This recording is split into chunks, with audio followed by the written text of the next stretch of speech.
प्यारे मित्रों, नमः संस्कृताय। आशा करते हैं आप सभी लोग बहुत अच्छे से होंगे और बहुत अच्छी तरह से पढ़ाई कर रहे होंगे। तो सभी लोग समय को न बर्बाद करते हुए पढ़ाई पे लगे रहिए। समास में तत्पुरुष समास हमने बताया। तत्पुरुष समास के हमने दो भेद बताए, एक समानाधिकरण और दूसरा व्यधिकरण। समानाधिकरण को हमने बताया कि ये कर्मधारय का पर्याय है एक तरह से, और व्यधिकरण जो होता है उसमें समान पदों पे अलग अलग विभक्तियां होती है ना। पद भले दो पद होंगे, उन पे अलग अलग विभक्ति रहेगी, है ना, तो वो व्यधिकरण हो गया। इस तरह से उसके 6 भेद हो गए। उनको सारे भेदों को हमने देख लिया। अब इसके बाद हमने चर्चा की है अन्य तत्पुरुष पे। तो अन्य तत्पुरुष क्या है वो चीज जानना है आपको, उसी पे हम बात करेंगे, ठीक है।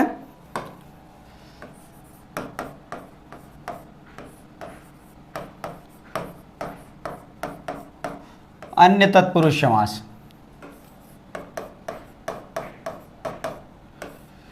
समास ये भी तत्पुरुष का ही है, लेकिन अन्य इसको क्यों कहा गया? अन्य इसलिए कहा, पीडीएफ नहीं आया सर टेस्ट का। जी बिल्कुल, वो हम भी सोच रहे थे, ये चीज हमारे मन में भी सवाल था कि आप लोगों को नहीं मिला, हमें भी हाँ लेट मिल जाएगा, लेकिन अभी थोड़ा सा किसी कारणवश टेक्निकल प्रॉब्लम कह लीजिए, थोड़ी सी दिक्कतें हैं, इस वजह से नहीं पहुंच पाया, लेकिन आपको पहुंचेगा जरूर, ठीक है। तो अन्य तत्पुरुष समास में हम बताया कि तत्पुरुष समास ये भी है।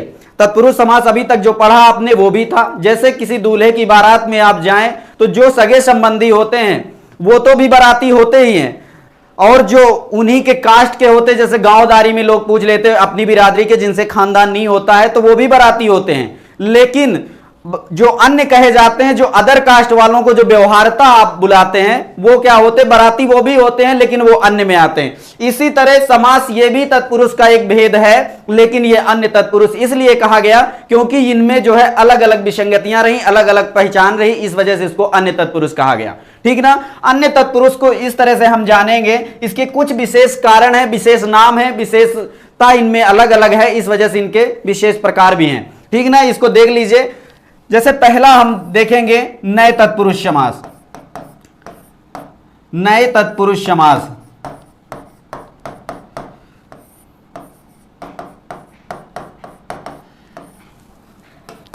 नए तत्पुरुष समास के विषय में हमने कल थोड़ी सी चर्चा की थी। नए तत्पुरुष मतलब निषेधात्मक, नकारात्मक, जहां पर निषेध हो रहा हो, जहां पर नकार दिया जाए किसी बात को, वो क्या होता है? वो नए तत्पुरुष के अंतर्गत आता है, ठीक ना। नए तत्पुरुष के बारे में थोड़ा सा यदि आप लिख लेंगे तो ज्यादा मजा आएगा, ज्यादा समझ में भी आएगा, तो आप थोड़ा सा नोट करेंगे तो ज्यादा ठीक रहेगा।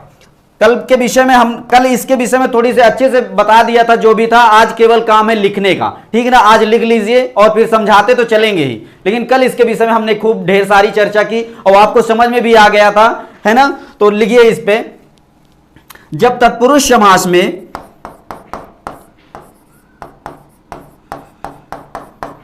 जब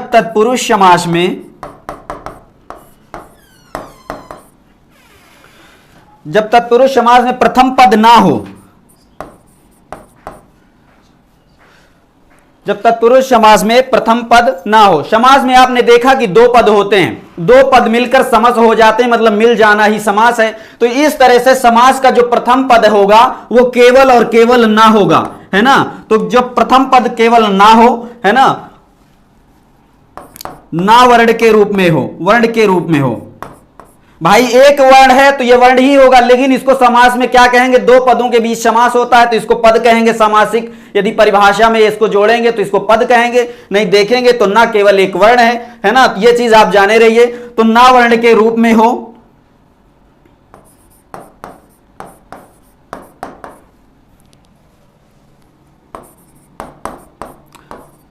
और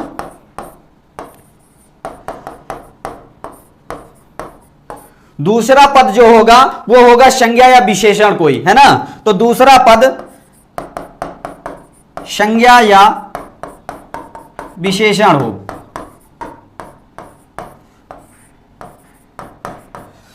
जब तत्पुरुष समास में प्रथम पद ना वर्ण के रूप में हो और दूसरा पद संज्ञा या विशेषण हो, तो वहां पर क्या होता है? नए तत्पुरुष समास होता है।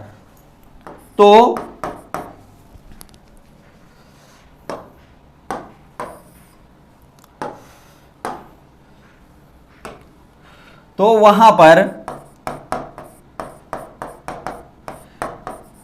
नए तत्पुरुष समास होता है।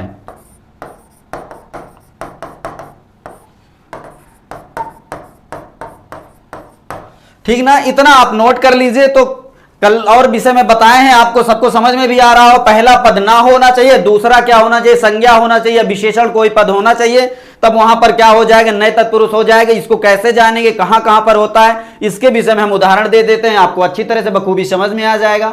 गुंजन प्रजापति, रागनी पांडे जी, अब्राह्मणम जी, बिल्कुल, देवव्रत पांडे, अनुज गौतम जी, बहुत बहुत धन्यवाद। सभी की उपस्थिति को बहुत बहुत धन्यवाद। सर थोड़ा बड़ा लिखिए। अच्छा, अशोक कुमार जी, बिल्कुल हम बड़ा लिख देंगे, कोई दिक्कत नहीं है, आपको समझ में आना चाहिए, आपके ही लिए तो है यहाँ पे। आलोक वर्मा जी, अच्छा जी, सभी लोग बस पेन और कॉपी लेकर लिखते चलेंगे जी। पूछ लीजिए, ठीक ठाक पढ़ाई चल रही है, एक दूसरे से बस इस तरह की अच्छी बातें करेंगे, अच्छा लगता है हमें भी कि लोग प्रकरण पर बात कर रहे हैं और पढ़ाई के विषय में जानते हैं। कुछ लोग तो बात करते करते नंबर मांगने लगते हैं, है ना। दोस्ती यारी तो ठीक है, तब यहाँ पर उतना ही अच्छा लगता है जितना आपको जरूरत है ना। पढ़ाई पे आप ज्यादा ध्यान दीजिए, अच्छा लगेगा।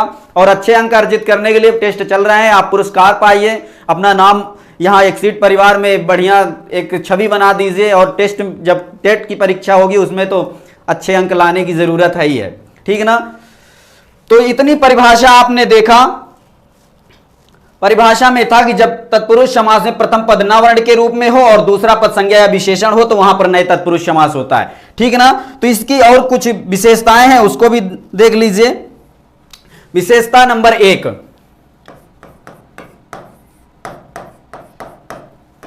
विशेष नंबर 1, ठीक ना, इसमें लिख लीजिए। नए तत्पुरुष में क्या होता, ना बचता है, तो लिख लीजिए नए तत्पुरुष का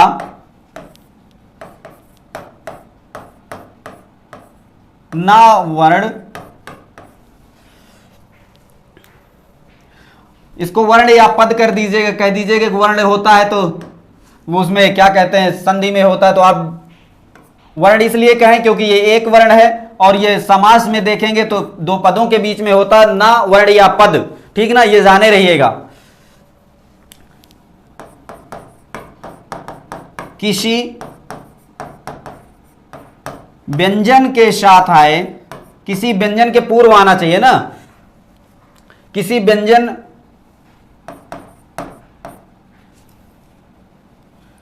के पूर्व आए तो ना के स्थान पर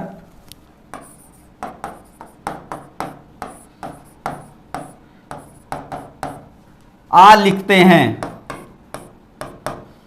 ठीक ना, आ लिखते हैं, ना के स्थान पर आ लिखते हैं। इतनी बात जाननी थी, ये विशेष नंबर बात 1 थी, ये आपको जानना है कि ना के स्थान पर क्या लिखना है, आ लिखना है। यदि बाद में व्यंजन आए, पूर्व पद में ना वर्ण हो, फिर इसके बाद संज्ञार्थक कोई वर्ण हो, पद हो, या फिर कोई विशेषण वाला कोई पद हो, तो ना के स्थान पर क्या हो जाएगा, आ हो जाएगा, यदि बाद में व्यंजन रहेगा तो ना, ठीक ना। अब दूसरी बात देख लीजिए। दूसरी बात में क्या है, ना वर्ण के बाद यदि कोई स्वर आए तो ना के स्थान पर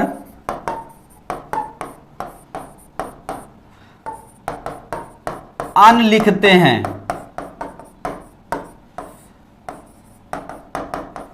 ठीक ना। सबको दिखाई दे रहा है, अक्षर बड़े हो गए हैं, ठीक है ना। सब लोग देखिए, ना वर्ण के स्थान पर क्या लिखेंगे, अन लिखेंगे, ठीक ना। इस तरह से आप भी अंडरलाइन कर देंगे कि ना के स्थान पर आ लिखते हैं। ये चीज जाने रहेंगे, आपके मन मस्तिष्क में चढ़ जाएगा। जब भी किताब खोलेंगे तो इसमें ना और अन की बात करेंगे तो एक बार आपको पढ़ने का मन करेगा, है ना। ये ना के स्थान पर अन लिखते हैं, ठीक है। इतनी बात समझ में आई। सर आप इतना डीप क्यों पढ़ा रहे हैं, शेर बहादुर जी। शेर बहादुर जी कह रहे हैं कि सर टीजीटी का लेवल पढ़ा रहे हैं क्या। भैया टीजीटी का लेवल नहीं है, लेकिन आप जाने रहेंगे तो अच्छी तरह से समझ में आएगा ना। ना कहा, ना के स्थान पर आ होता और ना के स्थान पर अन होता, ये नए तत्पुरुष का है ही है, आपको नए तत्पुरुष जानना पड़ेगा। यदि जल्दी जल्दी हम उदाहरण बता देंगे तो फिर आपको समझ में नहीं आएगा, फिर आप कहेंगे ठीक से नहीं पढ़ा रहे हैं, है ना। टीजीटी लेवल कुछ नहीं है, वो यूपी टेट का ही लेवल है। ना के नए तत्पुरुष में केवल ना बचता है और ना के स्थान पर यदि बाद में व्यंजन रहेगा तो उसका आ हो जाएगा, यदि बाद में स्वर रहेगा तो उसका आन हो जाएगा। इसमें क्या टीजीटी लेवल है, ये आपके यूपी टेट का ही लेवल है, उसमें कुछ कठिन नहीं है। आप जिस तरह हम बता रहे हैं उस तरह से आप यदि करेंगे तो समझ में आ जाएगा। जैसे उदाहरण लिख लीजिए, न ब्राह्मणा, न ब्राह्मणा, ना देख लीजिए, ना आया, इधर बा आया है तो बा व्यंजन वर्ण है तो ना के स्थान पर आ हो जाएगा, क्योंकि ना के बाद व्यंजन है, ये चीज आपने जान लिया। तो इसका सामासिक जो पद बनेगा वो बनेगा अब्राह्मणा।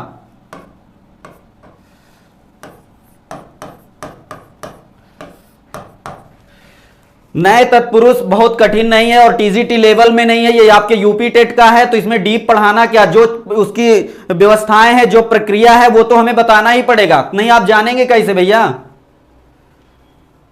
रागनी पांडे ये टेट में पूछता है सर, बिल्कुल पूछता है रागनी जी, आप बिल्कुल निश्चिंत रहिए, ये बिल्कुल पूछता है।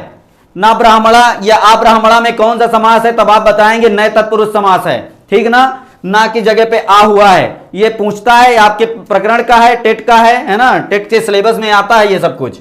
ना के बाद बा आया है, ये व्यंजन आया है, तो आप समझ लीजिए ना के स्थान पर आ हो गया है।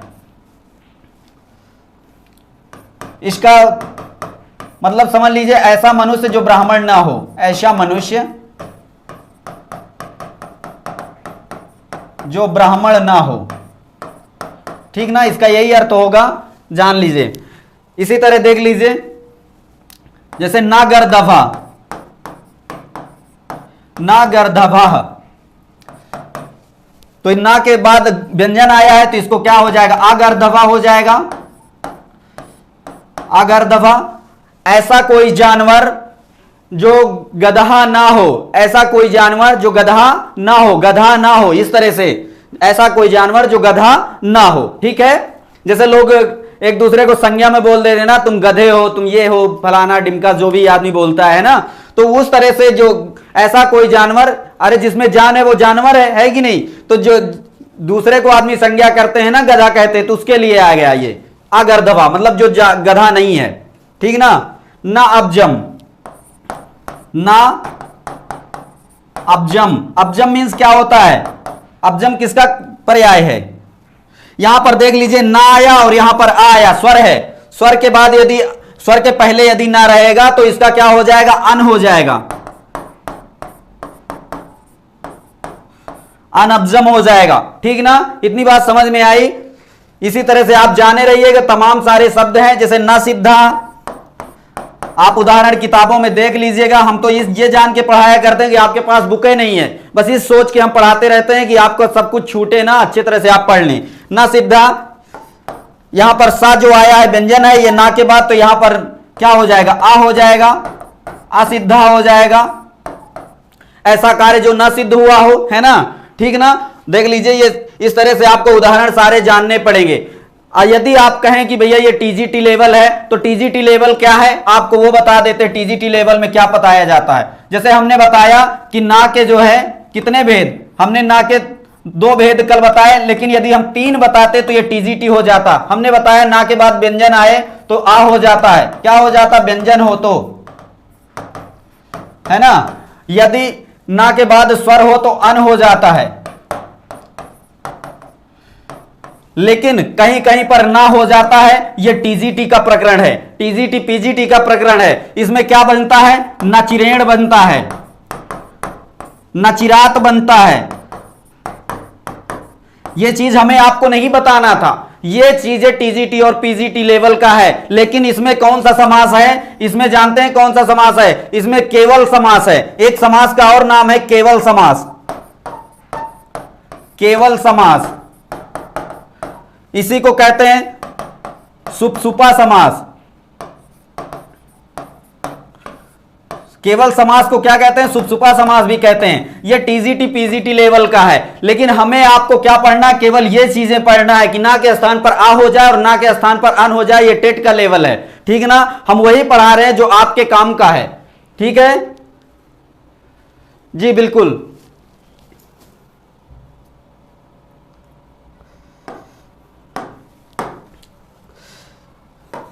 दिखाई नहीं दिया?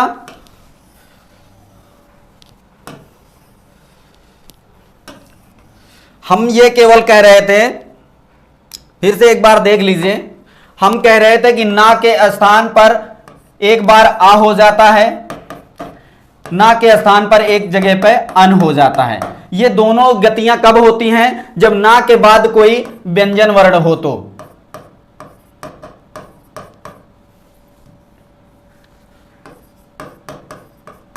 ना के बाद यदि व्यंजन वर्ण रहेगा तो आ हो जाएगा, और ना के बाद यदि स्वर रहेगा तो अन हो जाएगा। यह नए तत्पुरुष में था। लेकिन टीजीटी लेवल में क्या है आपको बताया जाता, ना के स्थान पर केवल ना हो जाता। तो जानते हैं यह कहां पर होता है? इसके उदाहरण बनते हैं नचिरेण, नचिरेण,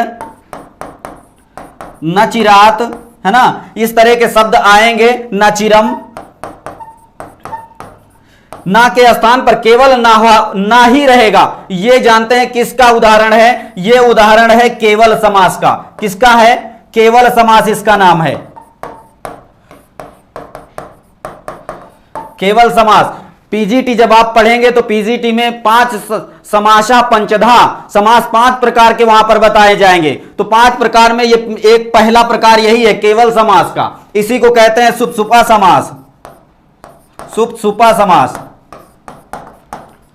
ये चीज हम बता रहे थे, लेकिन ये केवल आपके टीजीटी प्रकरण का है, ठीक ना, पीजीटी प्रकरण का है, ये टेट का नहीं है। टेट का जो था हम वही चीज बताए हैं आपको। आप बिल्कुल इससे परेशान न रहिए, जितना हम बता रहे हैं आप यदि उतना मन लगाकर पढ़ेंगे तो ये मैं वादा करता हूं कि आपको संस्कृत में 25 प्लस ही आप रहेंगे। 28 लगभग 29 रहे, और बहुत अच्छा कोई मेधावी छात्र रहेगा तो वो 30 में 30 मारेगा। आप इतना जान लीजिए। जी प्रीति सिंह, सर जी पेन की कलर चेंज कर दें। जी बिल्कुल अनिल मौर्य जी, चेंज हो गई है, ठीक ना। ना के बाद कोई स्वर हो तो अन रहेगा। जी बिल्कुल, ना के बाद कोई स्वर रहेगा रागिनी पांडे जी तो स्वर अन हो जाएगा, यदि व्यंजन रहेगा तो केवल आ रहेगा, ठीक ना। जैसे अब्राह्मणा, अनीश्वर आपने देखा, अन आ के बाद ईश्वर, आ और ईश्वर मिलेगा तो अनीश्वर हो जाएगा, है ना। इस तरह से तमाम सारे उदाहरण है, आप किताबों में भी ढूंढ लीजिएगा तो थोड़ा सा ज्यादा समझ में आएगा, ठीक ना। आगे चलें।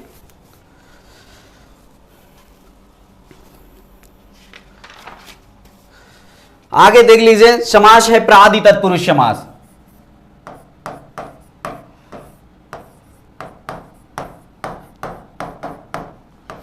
प्रादि तत्पुरुष समास, ठीक ना। इसको भी नोट कर लीजिए, ज्यादा समझ में आएगा नोट करेंगे तो। और नोट करेंगे इसमें परिभाषा लिख लीजिए। जब तत्पुरुष समास में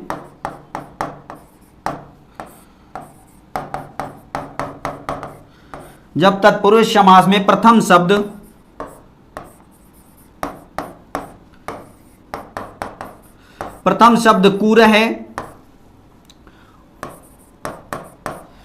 अथवा प्रा हो,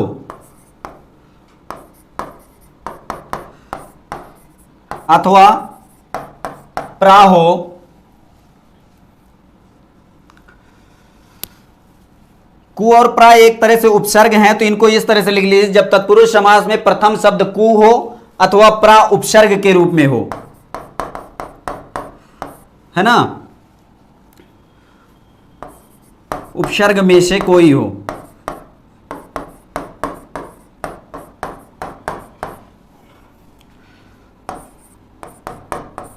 तब जो सामासिक पद बनेगा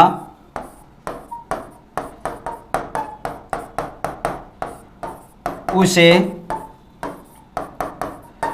प्रादि तत्पुरुष कहेंगे।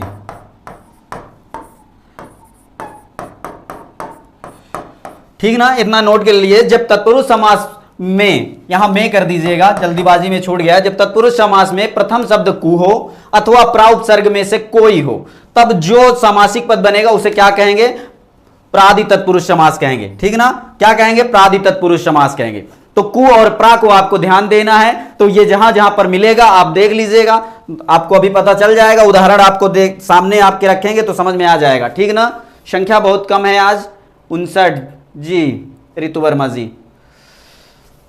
देवेंद्र चौधरी, रंजना जी बिल्कुल सही। अच्छा, रंजना जी का कमेंट क्या है? जी सर आप बहुत अच्छा पढ़ाते हैं। जी बहुत बहुत धन्यवाद रंजना मैडम जी, आप बहुत अच्छा समझ लेती हैं, ये हमारे लिए गर्व की बात है।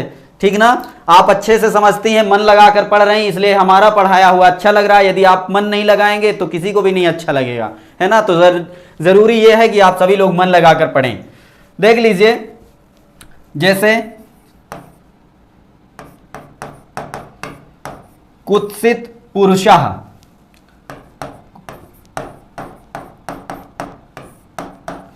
कुत्सितः पुरुषः, कुत्सितः पुरुषः, कु आपको दिखाई दिया, कु दिखाई दे या प्रा दिखाई देगा, ये किस में दिखाई देगा? प्रादि तत्पुरुष में दिखाई देगा। तो कु आपको दिखाई दिया यहां पे, इसका सामासिक पद जो बनेगा वो क्या बनेगा? कुपुरुषः बनेगा।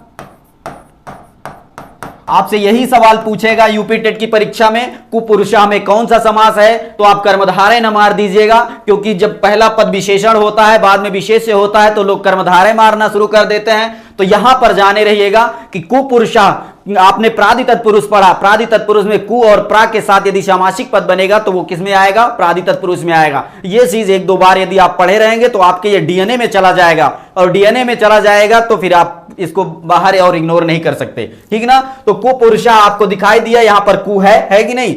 इसी तरह से कुपुरुषः का यदि हिंदी में जानेंगे तो बुरा पुरुष कह सकते हैं, है ना। कुत्सित पुरुषः मतलब बुरा पुरुष,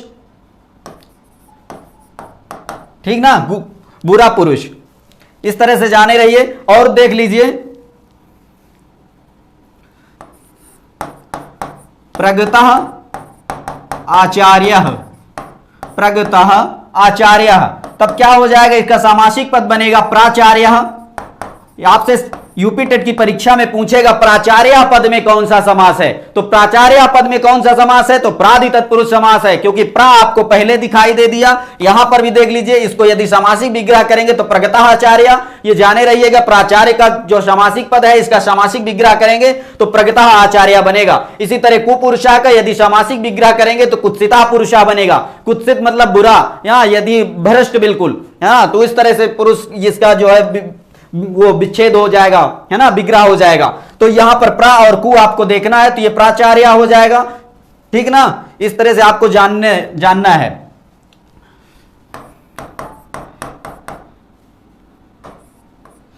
श्रेष्ठ आचार्य इसको कर दीजिए हिंदी जान लीजिए, कोई जरूरी नहीं है हिंदी जानना, लेकिन ये आपको विच्छेद करना और ये सामासिक पद आपको जानना बहुत आवश्यक है। ठीक है ना, ये चीज जाने रही है। कुपुरुषः प्राचार्य, जी बिल्कुल। देवव्रत पांडे जी, सर दिखाई नहीं दे रहा है सर, कलर चेंज कर दीजिएगा।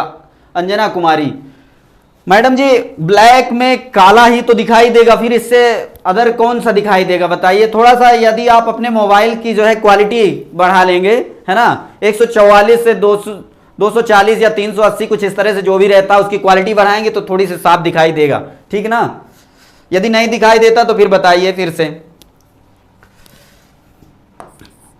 इसी तरह प्रगतः पितामह,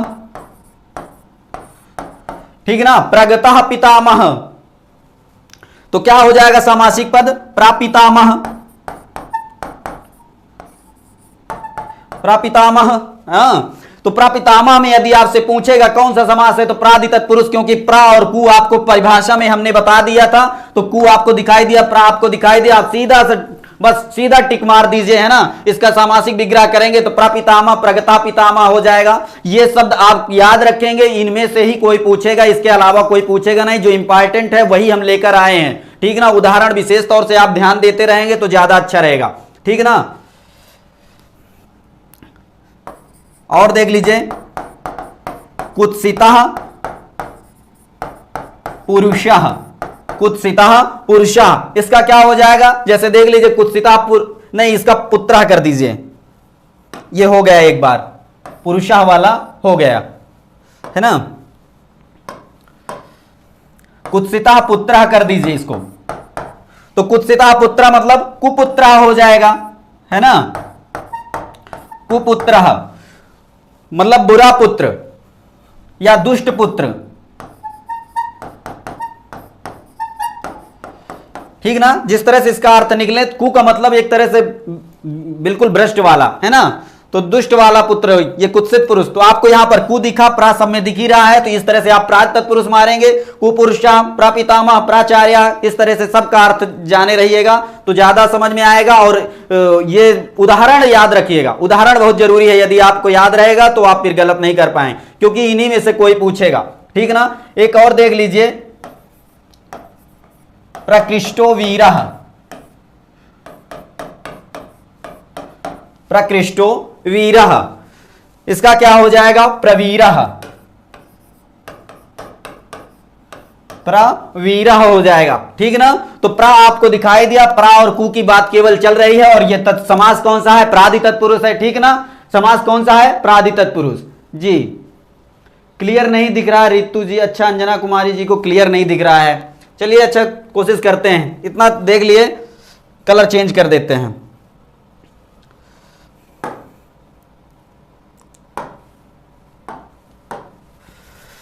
ठीक है, इतना हो गया ये प्रादि तत्पुरुष। अब क्या देखना है, गति तत्पुरुष की बारी आती है।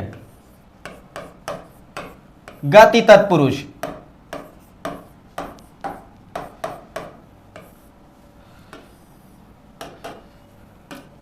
गति तत्पुरुष जान लीजिए। अब दिख रहा है सर, अच्छा चलिए ठीक है, बहुत अच्छा है। दिखाई ना दे तो बताइएगा अंजना जी, अंजना जी बताएंगी दिखाई दे रहा है कि नहीं, क्योंकि उनको ज्यादा प्रॉब्लम हो रही है। अब बताइए अंजना जी। मैडम जी जल्दी से यस बोलिए, वाई लिखकर भेज दीजिए कि हां दिखाई दे रहा है। गति तत्पुरुष, ठीक ना। गति तत्पुरुष का यदि हम ये कहें, गति तत्पुरुष को केवल यदि हम क्ल्यू से जाने तो केवल इसको लिख लीजिए गत्य। क्या लिख लें, गत्य। गति को क्या कहेंगे, गत्य। गत्य यदि कहीं पर पे दिखाई दे, है ना, आधाता और या दिखाई दे, तो आप मार दीजिए कि ये गति तत्पुरुष 99% श्योर है, ठीक ना। तो गति तत्पुरुष को गत्य लिखकर छोड़ दीजिए, है ना। तो गत्य में यदि आपको आधाता और या अंत में दिखाई दे किसी शब्द के आगे, तो आप क्या करेंगे, बस मार दीजिएगा कि ये गति तत्पुरुष है, ठीक ना। बस इतना जानना था, इसमें थोड़ा सा नोट कर लेंगे तो समझ में आएगा। व्हाइट कलर सही था सर, रागनी पांडे जी। जी किसको नहीं दिख रहा है, जानवी जी क्या कहें मैडम जी, अच्छा बताइए किसकी किसकी समस्याएं दूर करें, एक साथ तो किसी की समस्या दूर नहीं कर सकते ना। देवेंद्र चौधरी समर्थन कर रहे हैं रागनी मैडम जी का, तो क्या करें फिर, व्हाइट कर दें। चलिए अच्छा गति तत्पुरुष लिख लीजिए, है ना, नहीं आप इसी तरह परेशान करेंगे। ग्रीन कर देते हैं, चलो ग्रीन पे लिख लीजिए,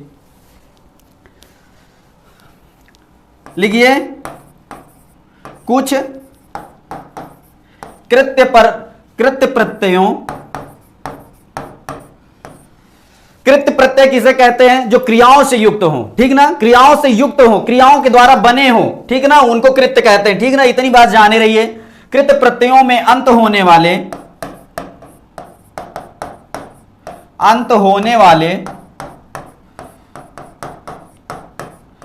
कृत्य प्रत्ययों में अंत होने वाले शब्दों के साथ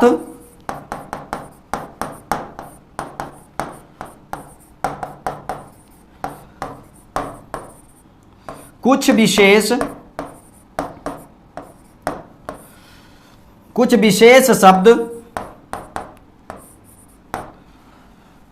शब्द क्या है, उरी आदि। उरी आदि का मतलब उरी तो है शब्द, लेकिन इसके साथ और कोई शब्द जोड़ा गया है इसमें, तो इसकी बात कर रहा है। उरी आदि का समास होता है, उरी आदि का समास होता है। इतना नोट कर ले, कुछ कृत्य प्रत्ययों में अंत होने वाले शब्दों के साथ कुछ विशेष शब्द उरी आदि का समास होता है। जैसे उरी कृत्य, पटपटा कृत्य। कृत्य का मतलब हमने बताया कि जिसको गति को गत्य समझ लीजिए, और कृत्य जहां पर आए तो आपको आधाता और या मिल जाएगा, वहां पर आप गति तत्पुरुष आंख मूंद कर मार दीजिए। जैसे पटपटा कृत्य, उरी कृत्य, है ना। इसी तरह से आपको कई उदाहरण मिलेंगे, नीली कृत्य, शुक्ली भूई, ये तमाम सारे उदाहरण है, अभी आप देख लीजिए तो समझ में आ जाएगा। तो इतना आप नोट कर लिए, सभी लोग नोट करते चलेंगे तो ज्यादा समझ में आएगा, नहीं फिर आप हमें नहीं कहिएगा कि समझ में नहीं आया। इसमें और लिख लीजिए, चलिए इतना आप नोट कर लिए पहले सब, फिर इसके बाद एक सूत्र लिख देते हैं तो समझ में आ जाएगा। सूत्र लिखिए, उरिया दी च्यू डाचस्ट। ये केवल आपको देखने के लिए है, इसमें बहुत भ्रम में न रहिएगा कि अरे इसमें एक सूत्र भी आ गया। उरिया दिच्यू डाचस्ट, उरिया दिच्यू डाचस्ट, उरी की जो बात आई उसके लिए ये केवल सूत्र गढ़ा गया है, उरी की बात बताने के लिए ये सूत्र गढ़ा गया है। इतना नोट कर लीजिए, बहुत इसमें टेंशन लेकर नहीं पड़िएगा, ठीक है ना, नोट कर लीजिए बस। गुंजन प्रजापति जी, उरिया दी च्यू डाचस्ट, ठीक है, इसमें नोट कर लीजिए थोड़ा सा तो समझ में आ जाएगा। उरी आदि निपात, उरी आदि निपात क्रिया के योग में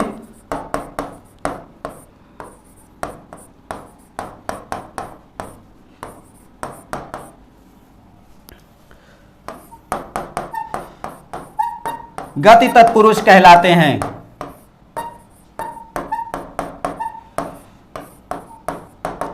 ये उरियादि च्यू डाचस्ट क्या कहता है? ये च्यू एक प्रत्यय है। कौन सा प्रत्यय है? ये च्यू प्रत्यय है और डाच प्रत्यय है। ये डाच प्रत्यय और च्यू प्रत्यय का जो प्रयोग है वो उसको हम बता देंगे, बाकी आप उरी को केवल ध्यान दीजिए। यहां पर उरी शब्द को जो है, उरी एक निपात है। निपात क्या है? निपात न जानते होंगे, अव्यय आप जानते हैं, अव्यय का समानार्थी इस तरह से कह सकते हैं निपात होता है, ठीक ना। तो उरी एक निपात है और इसका क्रिया में किसी के साथ योग होगा तो वहां पर गति तत्पुरुष समास हो जाएगा, ठीक ना। इसके बारे में भी थोड़ा सा जान लीजिए, अभी नोट करते चलेंगे, बहुत ज्यादा परेशान होकर नहीं पढ़िएगा कि अरे ये क्या पढ़ा रहे हैं। आप नोट करेंगे, हो सकता है इसका निष्कर्ष इसके बाद आपको निकल आए और फिर समझ में आ जाए, है ना। तो थोड़ा सा इंतजार का मजा लीजिए, ठीक है, इंतजार करिए थोड़ा सा, फिर आगे इसका थोड़ा ज्यादा समझ में आएगा। हमने क्या बताया? उरी आदि निपात क्रिया के योग में रहेगा तो गति तत्पुरुष समास होता है, ठीक ना। तो उरी जो है निपात क्या है? सबसे पहले बहुत सारा, ये एक हिंदी का बहुत विशेष सवाल है और संस्कृत में भी निपात, एक दिन कोई पूछ रहा था कि सर निपात क्या है, तो निपात के बारे में थोड़ा सा हम आपको बताएंगे। निपात, इससे एक सवाल आपका हिंदी में तो बिल्कुल सही हो जाएगा, संस्कृत में पूछे अथवा ना पूछे, ठीक है ना। तो निपात जान लीजिए, निपात क्या है? निपात उसे कहते हैं जो वाक्य में बिल्कुल बेकार रहते हैं, वाक्य में बेकार में प्रयोग किए जाते हैं, उनका कोई मतलब होता नहीं है, लेकिन जिन वाक्यों में प्रयोग होता है वहां पर एक तरह से प्रेशर जरूर देता है, दबाव जरूर देता है, लेकिन उनका कोई मतलब होता नहीं है, ठीक ना। ऐसा क्यों? इनका प्रयोग कहां होता है, कैसे होते हैं निपात, तो उनके विषय में थोड़ा सा जान लीजिए। निपात कैसे होते हैं? निपात को मैंने बताया कि जिन वाक्यों में प्रयोग होते हैं वो बिल्कुल बेकार प्रयोग होते हैं, उनका कोई वहां पर अस्तित्व तो नहीं होता है, लेकिन प्रयोग होने से उस वाक्य में दबाव या प्रेशर जरूर आ जाता है। जैसे उदाहरण देख लीजिए, उदाहरण है बालक भी जानता है। इसमें कोई एक पद को हटा दीजिए जिससे वाक्य में कोई कमी ना आए, मतलब वो रहेगा तो भी कोई दिक्कत नहीं, ना रहेगा तो भी कोई दिक्कत नहीं है। तो जानते हैं वो कौन सा है? बहुत अच्छा, जो पढ़ के गए थे वही आता था। 111 सर, हम एग्जाम देकर आ रहे हैं जस्ट। राहुल जायसवाल जी, बहुत बहुत धन्यवाद। देख लीजिए, हम निपात की बात कर रहे हैं तो निपात में यदि इसको हम हटा देंगे तो बालक जानता है और बालक भी जानता है, मतलब भी लगने से एक प्रेशर आया, एक दबाव जरूर आया है, लेकिन भी रहे या ना रहे इसका कोई मतलब है नहीं इस वाक्य में, तो एक तरह से इसको बेकार कह सकते हैं, है कि नहीं। और देख लीजिए, जैसे वह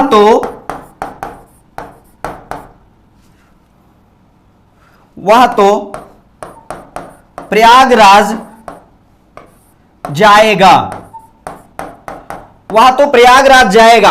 अब देख लीजिए, एक ये निपात हो गया और यहां पर भी देख लीजिए ये भी निपात, वह तो प्रयागराज जाएगा। तो का कोई मतलब है? यदि तो को हटा देंगे तो भी वह प्रयागराज जाएगा, लेकिन वह तो लगा है, तो से एक प्रेशर आ गया, दबाव आ गया, है ना। तो क्या है यहां पर? इस वाक्य में क्या निपात क्या है? यदि आपसे एक वाक्य दे देगा, कहेगा इसमें निपात छांटिए, हिंदी वाले में यदि आपसे पूछेगा, हिंदी के सब्जेक्ट में, तो यदि आपसे निपात पूछेगा तो आप ये जाने रहिएगा निपात क्या है। निपात यही है कि उसके रहने से कोई मतलब नहीं है, वो हट जाएगा तो भी कोई मतलब नहीं है, लेकिन यह है कि वो रहेगा जहां पर, वहां पर दबाव जरूर रहेगा।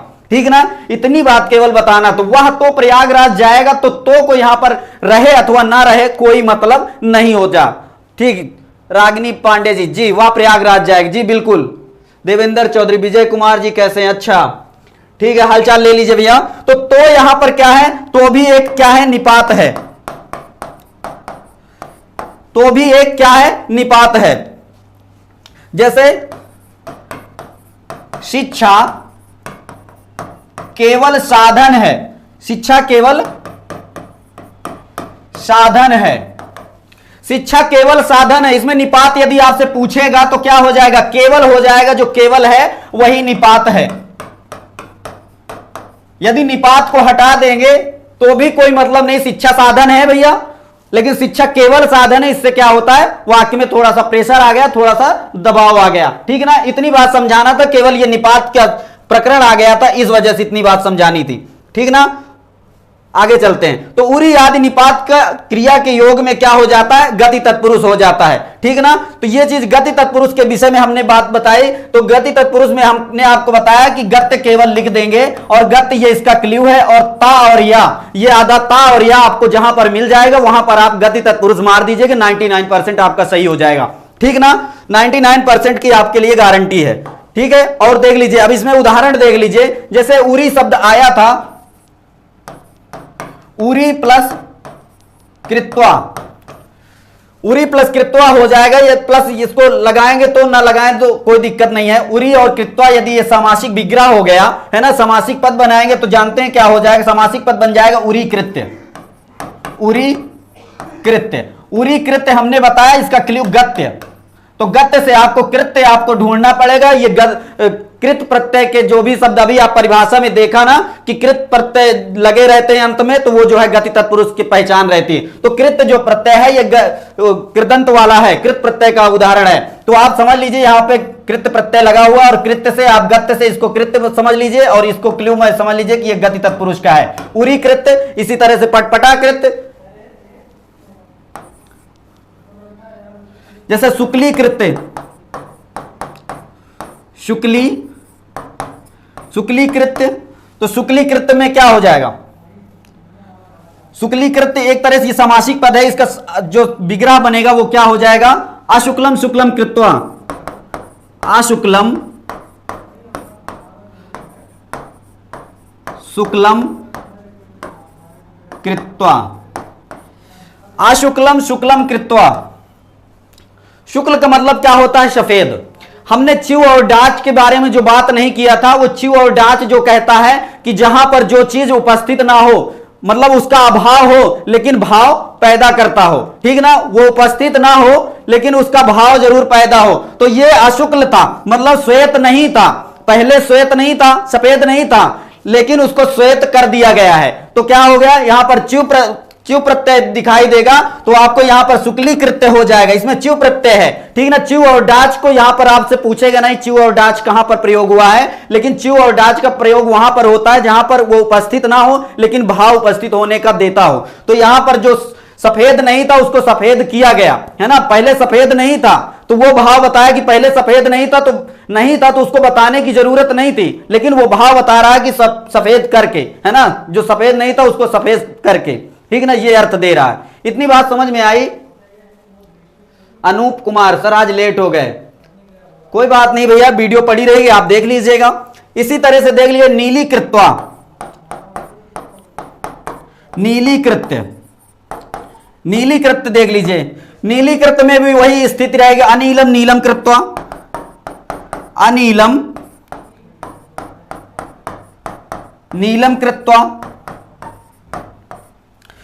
जो नीला नहीं था उसको नीला करके, ठीक ना, तो ये अर्थ देता है कि जो उपस्थित नहीं है उसका भी भाव दिया जाए, तो वहां पर च्यू और डाच प्रत्यय प्रयोग होते हैं। केवल च्यू और डाच की वहां पर जो बात हो रही थी वो चीज है, लेकिन आपको ये कृत्वा और ये कृत्य और कृत्य इस तरह से आप देखे रहेंगे, तो गत्य वाला आप गति तत्पुरुष मार दीजिए, गति से गत्य आप समझिए, गति तत्पुरुष को गत्य समझिए। ठीक ना। गति तत्पुरुष को गत्य समझिए, और गत्य को आप नीलीकृत, शुक्लीकृत, इस तरह से आप उरीकृत, इस तरह समझेंगे तो आपको समझ में आ जाएगी। जहां पर कृत्य कृत्य शब्द रहेंगे वहां पर जो है एक गति तत्पुरुष रहेगा। ठीक है, आगे चलें। इसी तरह से देख लिए, स्वीकृत्य बनता है, स्वीकृत्य, है ना। ये शब्दों को बस याद रखिएगा, जहां जहां पर ये रहेंगे तो आप गति तत्पुरुष मार दीजिएगा। आगे चलें, उपपद तत्पुरुष ध्यान दीजिए। अब उपपद तत्पुरुष,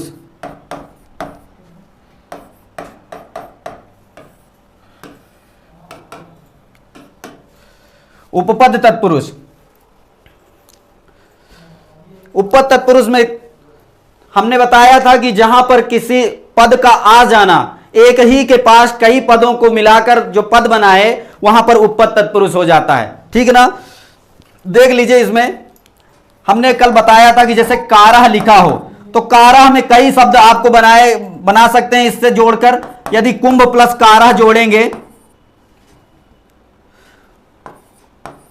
कुंभ प्लस कारह जोड़ेंगे तो क्या बन जाएगा, कुंभ कारह। तो उपपद इसमें क्या हो जाएगा, उपपद ये हो जाएगा जो आएगा। ठीक ना, जो उप का मतलब समीप, जो समीप आएगा उसको उपपद कहेंगे। तो कारा में जब कुंभ जोड़ेंगे तो कुंभ कारा हो जाएगा। इसी तरह यदि इसमें जोड़ें माला, माला जोड़ेंगे तो क्या बन जाएगा, माला कारा बन जाएगा। समझ में आया, माला कारा बन जाएगा। इसी तरह से स्वर्ण यदि जोड़ें तो क्या हो जाएगा, स्वर्ण जोड़ेंगे तो स्वर्णकारा हो जाएगा। इतनी बात समझ में आई। देख लीजिए, इस तरह से यदि आपको कार के साथ यदि कोई उपपद मतलब कोई पद बाद में जोड़ा जाए, किसी विशेष पद के साथ कई शब्द बनाए जाए, वहां पर उपपद तत्पुरुष हो जाता है। ठीक ना। इसकी थोड़ी सी परिभाषा यदि आप नोट करेंगे तो ज्यादा समझ में आएगा। ठीक ना।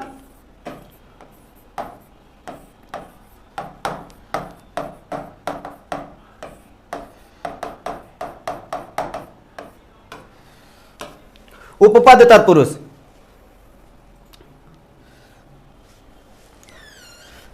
लिखिए समास में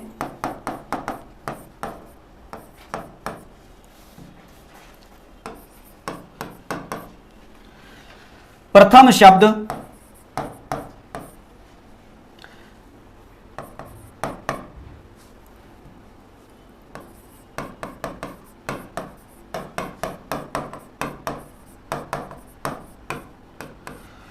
समास में प्रथम शब्द की विभक्ति के प्रत्यय का लोप हो, विभक्ति के प्रत्यय का लोप हो जाता है, प्रत्यय का लोप हो जाता है। अच्छा, प्रथम शब्द की विभक्ति का प्रत्यय का लोप हो जाना, यह थोड़ा सा अटपटा लग रहा होगा। विभक्ति प्रत्यय क्या होते हैं, जैसे आपने बालका बालको बालका पढ़ा, तो बालका जो है वो प्रथम मतलब एक वचन का है ना, प्रथम पुरुष एक वचन का है ना।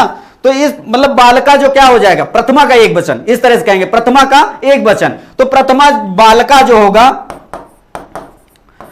बालका प्रथमा का एक वचन है, प्रथमा का एक वचन, इतना जानते हैं। लेकिन इसमें क्या लगा है, हमने बताया था प्रत्ययों के बारे में, सु औजस अम औत्सस टाभ्याम भिस, है ना, गेभ्याम भ्यस, इस तरह से 7 विभक्तियां होती है, ये विभक्ति प्रत्यय कहलाते हैं। विभक्ति प्रत्यय क्या होते हैं, सुप होते हैं, 21 होते हैं, है ना।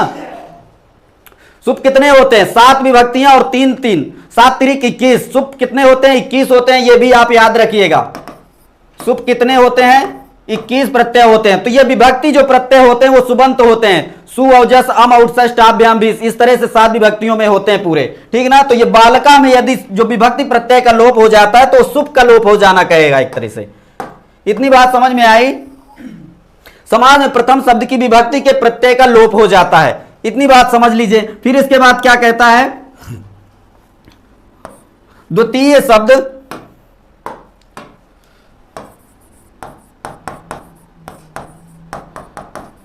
द्वितीय शब्द का रूप कृदंत होना चाहिए, द्वितीय शब्द का रूप कृदंत होना चाहिए।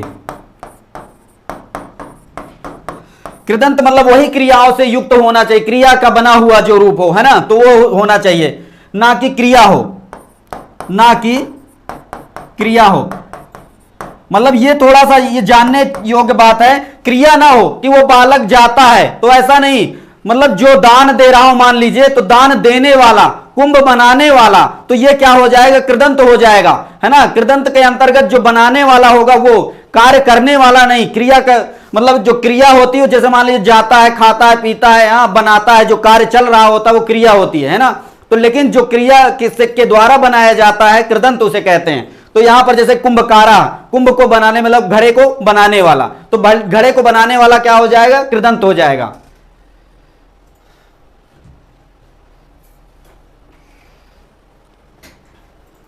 जी ठीक है, तो इतनी बात आपको समझ में आ गई है ना। क्रिया का ना हो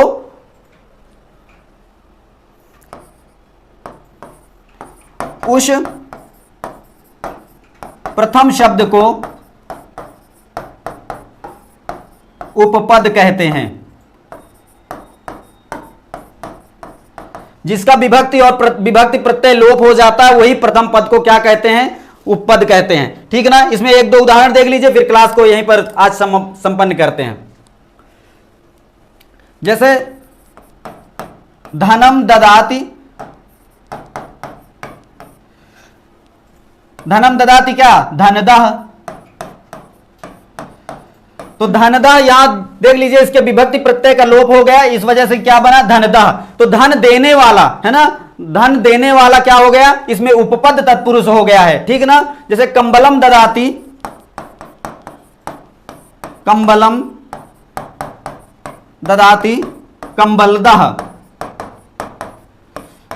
ठीक है। गाम ददाति